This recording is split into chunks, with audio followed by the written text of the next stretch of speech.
안녕하세요. 토쟁이 기술사입니다.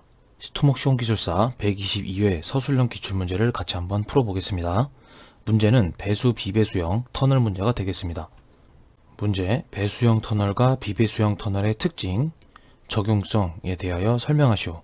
두 개를 물어봤죠. 그러니까 요거는 공법 위주로 좀 문제를 좀 풀 수가 있고요. 배수형 터널하고 이제 비배수형 터널은 이거는 이제 경험을 직접 해보신 분과 해보시지 않으신 분들의 이제 답안 차이가 좀 극명하게 갈린다. 이런 문제가 되겠습니다. 같이 대제목부터 저와 같이 한번 보겠습니다.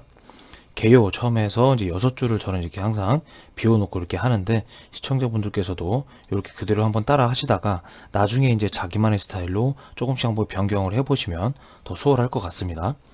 그리고 두 번째, 배수형 터널과 비배수형 터널의 산정 시 고려사항 이렇게 좀 잡아봤고요. 세 번째, 배수형 터널과 비배수형 터널의 단면 구조 이렇게 잡아봤습니다. 먼저 개요를 보시면은 배수형 터널과 비배수형 터널의 특징 요 그대로 이제 갖다 썼죠. 이렇게. 그래서 형식이나 장점, 단점과 수학 분포 영향을 이제 뒤에 썼거든요. 제가. 그래서 그대로 이제 갖다 가지고 와서 이렇게 썼고요. 두 번째 보시면은 배수형 터널과 비배수형 터널의 적용성은 집안, 지하수의 영향, 수압작용 여부에 따라 적용한다. 이렇게 좀 잡았고요. 마지막 세 번째, 이제 시공시 중점 사항을 썼고요. 그 다음 마지막에 시공시 한계성과 향후 보완 과제에 대해서 기술한 거를 좀 작성을 좀 해봤습니다.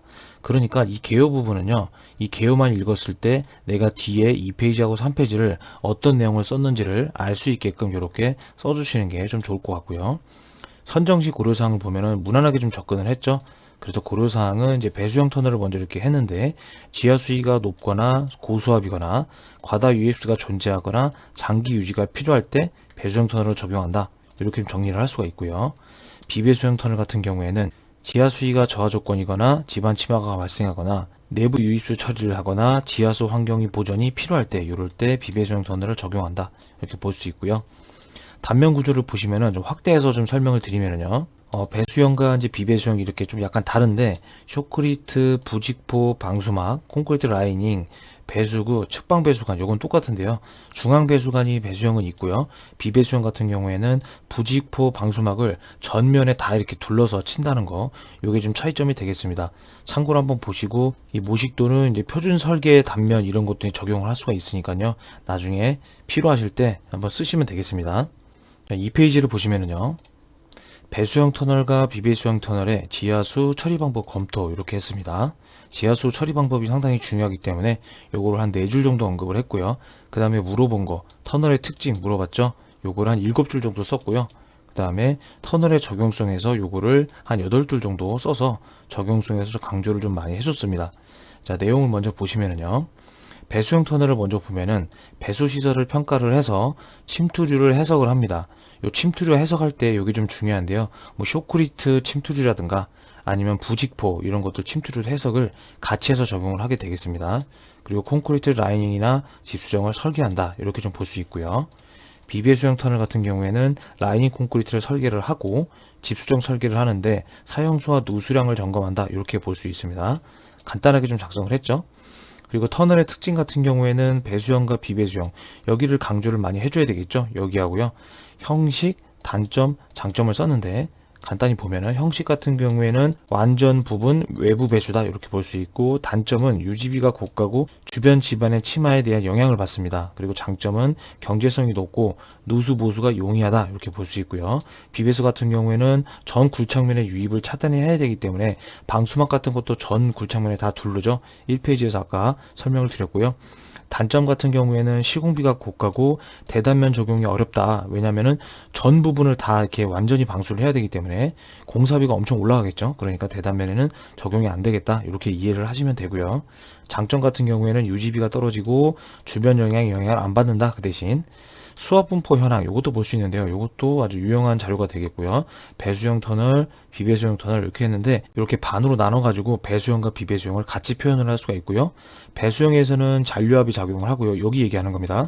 비배수형 같은 경우에는 정수압이 여기에 작용을 한다. 이렇게 그래서 이쪽 요 위쪽은 다 똑같은데 여기 밑에까지 이렇게 수압이 작용한다는 거 이게 틀리죠. 비배수형과 배수형이요. 이걸 유심히 한번 잘 보시고요. 그다음에 터널의 적용성을 좀 보시면은 먼저 배수형을 보면 집안이 양호하고 유입수가 작은 지역이나 고지하 수위가 있어서 수압이 0.6 메가파스칼 이상일 때, 이때는 수압을 미적용한 걸로 설계를 합니다. 라이닝 콘크리트를요. 배수형 터널은 그렇고요. 비배수형 터널 같은 경우에는 지하수 공급이 과다하거나 지하 수위가 저하한 영향의 과다 지역에 이제 설치를 하고요. 주변 집안 치마나 지하 수위를 보존하는 지역에 이제 적용을 하게 되고, 이때 수압 적용을 설계를 하게 됩니다. 요게 이제 중요한 사항이 되겠죠. 요게요. 자, 마지막 3페이지에서는 어떻게 했냐면 시공시 중점 관리사항 이렇게 해서 공법 유용으로 마지막에 마무리를 하는 걸로 적용을 했고요. 그다음에 시공시 한계성과 향후 보완 과제 이렇게 해서 개인적인 의견을 한번 써봤습니다. 중점 사항으로 보면은 이제 배수형과 비배수형 이렇게 좀 나눠서 정리되게 보이기 위해서 이렇게 좀 썼는데요. 빨리 읽어보면은 부직포를 설치한다, 내부 유입수를 처리한다, 라이닝 콘크리트 배수 시설을 한다, 이건 PVC 바늘관도 있고, 여기 중앙집수관은 200, 측방 배수관은 100이다, 이렇게 좀 표현을 했고요. 그 다음 비배수형 같은 경우에도 부직포를 설치를 하는데 배수형과 동일하고요. 전 주면에 방수막을 설치하는데 2에서 3mm 설치한다, 이런 수치와 같은 거 중요하겠죠.